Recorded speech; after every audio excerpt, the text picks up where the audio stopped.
Pas de soleil, pas de soleil, pas de soleil.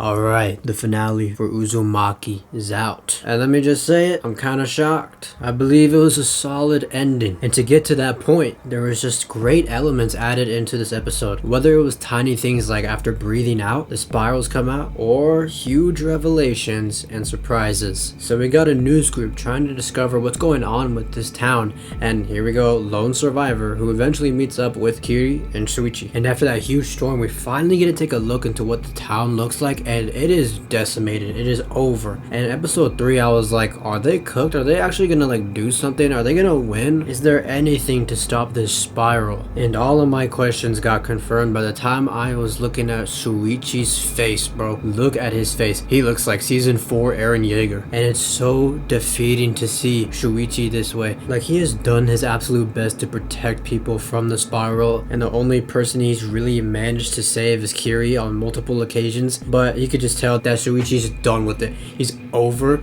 this entire thing, and he's just one reason closer to just throwing in the towel. Once I saw him starting eating that spiral meat, I was like, yep, we're done. So it feels like pretty much the only person to have any kind of hope left, any kind of fight left in them is Kiri. But then her dad gets taken away, her brother's gonna turn into a snail. The moment I saw this, I was like, no way. But as the episode continues, the journeys, the challenges just get even more difficult than the ones before. And it's just like, how much can you take of this stupid spiral? And you want them to survive, but as the episode continues, it's just like, there's no way you can survive this. It'd be a miracle if you escape at the very least. So basically, I started to understand that all we're doing is chasing some false dreams, some false reality that we hope to achieve. But sadly, it's not gonna come true. And that's where the sick and twisted games of the spiral play in Uzumaki. If you didn't feel the pressure of the spirals in episodes 1 through 3, you're definitely gonna feel it here. Like, Kiri just sends her brother off so that he doesn't get eaten. There goes Kiri's brother. And then we're just supposed to move on. No, like, those mind games are just gonna destroy them. At this point, it just feels like it's only a matter of time before everyone dies. At the very least, you'd think we might be able to know some of the secrets of the spiral. But that's where Mr. Ito's love for H.P. Lovecraft comes into play.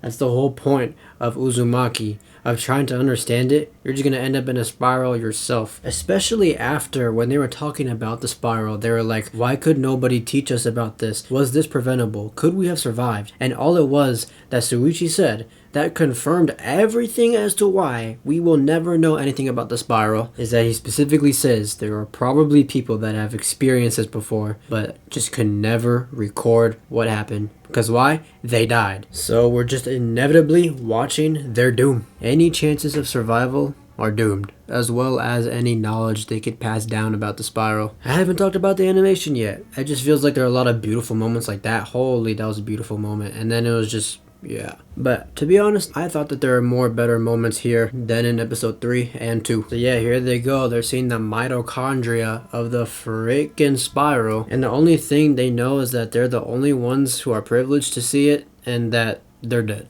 And here we see Shuichi finally give up. He's done with it. And what surprises me here mostly is that Kiri quits as fast as he does. And that kind of boggles me because yes, I know she just literally saw her dead parents, but like, her little brother is still out there. Does that not give her any other motivation or fight in her? It made sense as to why Shuichi literally just dropped on the spot. But then Kiri is like, oh yeah, me too. It was like, whoa. Because it never felt that way. It never felt like Kiri was ready to quit at all, to be honest. And she did it without hesitation. That's what gets me. And they probably had the most graceful death out of everyone here. And then it finishes its project and it's done. It's over. That's it. And it's just going to be a recurring cycle. And so the next settlers have no idea what kind of hell awaits them. I think by the ending, because I never read the manga, I was pretty shocked. It wasn't immediate satisfaction. However, I changed my mind pretty quickly and I thought it was really good. I think the biggest mystery here is if someone can literally pass down that knowledge. But the Uzumaki is too powerful. Once it starts and if you live there, you're dead. Even if you're a visitor, you're dead. And I know the story came out in like 1998, 1999, something like that, but what I'm trying to say here is that you could still get a nice taste of different storytelling in today's media expectations, and that's maybe something you might like or you might not. After watching the entire show, I definitely want to look more into the manga, but I really did enjoy this episode. I'm gonna give it an 8 out of 10. Now, a show rating. Yeah, show rating. I'm just gonna collect the ratings from every episode and divide it by how many episodes there were. So there's 4 episodes. Episode 1 had like an 8.5 out of 10. Episode 2 was like 4.5 out of 10. Episode 3, 6.75 out of 10. This one, 8 out of 10, which equals 6.9 out of 10, and honestly, that seems just right to me. Thank you for everyone who's tuned in to this or all of the other Uzumaki episode reviews. It's been a blast. Let me know if you would like to cover the Uzumaki manga or any other anime. Thank you all again. Subscribe if you're new, hit that like button, and peace.